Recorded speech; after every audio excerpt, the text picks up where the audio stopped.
ইরানের সাম্প্রতিক বিক্ষোভে নিহতের সংখ্যা প্রকাশ করেছে সরকার।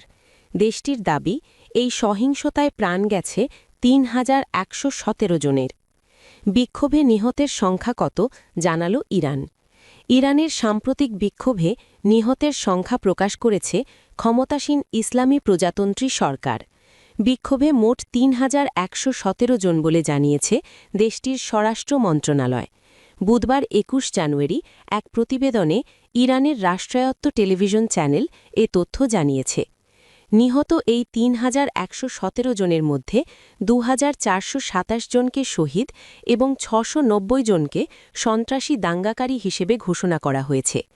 নিহত শহীদদের মধ্যে বেসামরিক আন্দোলনকারী এবং নিরাপত্তা কর্মকর্তা ও কর্মী উভয়েই আছেন। ইরানের জাতীয় নিরাপত্তা সংস্থা ন্যাশনাল সিকিউরিটি কাউন্সিলের সচিব আলী আকবর পৌর জামশিদিয়ান রাষ্ট্রায়ত্ত টেলিভিশন চ্যানেলকে দেওয়া এক সাক্ষাৎকারে বলেন, নিহতদের মধ্যে যারা বিক্ষোভে সন্ত্রাস ও দাঙ্গাবাজি করেছে, সরকারি ও সামরিক স্থাপনায় হামলা চালিয়েছে, তাদেরকে সন্ত্রাসী দাঙ্গাবাজ হিসেবে ক্যাটেগরিভুক্ত করা হয়েছে। তিনি বলেন, শহীদদের তালিকা সন্ত্রাসী দাঙ্গাবাজদের তালিকা থেকে অনেক বড়। এই তালিকায় সাধারণ বেসামরিক বিক্ষোভকারী যেমন আছেন, তেমনি নিরাপত্তা বাহিনীর উল্লেখযোগ্য সংখ্যক কর্মকর্তা কর্মীও রয়েছেন। নিহতদের এ দুই তালিকা প্রমাণ করে যে সরকার শুরু থেকে শেষ পর্যন্ত বিক্ষোভকারীদের প্রতি সহনশীলতা ও ধৈর্যের পরিচয় দিয়েছে।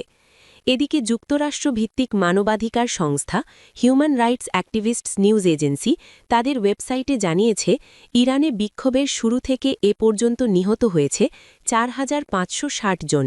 এদিকে বিভিন্ন সূত্রের বরাতে জানা গেছে, ইরানের বিক্ষোভে নিহতের সংখ্যা ১৫,০০০-এর বেশি। গত ১৮ জানুয়ারি ইরানের এক সরকারি কর্মকর্তা জানিয়েছিলেন, বিক্ষোভে অন্তত ৫,০০০ জন নিহত হয়েছেন। তবে আন্তর্জাতিক সংবাদমাধ্যমগুলো ইরান বিক্ষোভে নিহতদের এসব সংখ্যা এখনও স্বাধীনভাবে যাচাই করতে পারেনি। জীবনযাত্রার ব্যয় ও অসহনীয় মূল্যস্ফীতির প্রতিবাদে গত ২৮ ডিসেম্বর থেকে বিক্ষোভ শুরু হয় ইরানে। এরপর মাত্র কয়েকদিনের মধ্যে দেশটির ৩১টি প্রদেশের প্রায় সবগুলো শহর গ্রামে দাবানলের মতো ছড়িয়ে পড়ে বিক্ষোভ এবং দিনকে দিন বিক্ষোভের তীব্রতা বাড়তে থাকে।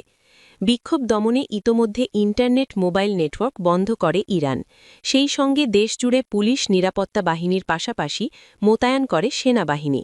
ব্যাপক দমনপীড়ন চালিয়ে বর্তমানে বিক্ষোভ উত্তেজনা অনেকটাই প্রশমন করতে সক্ষম হয়েছে ইরানের সরকার।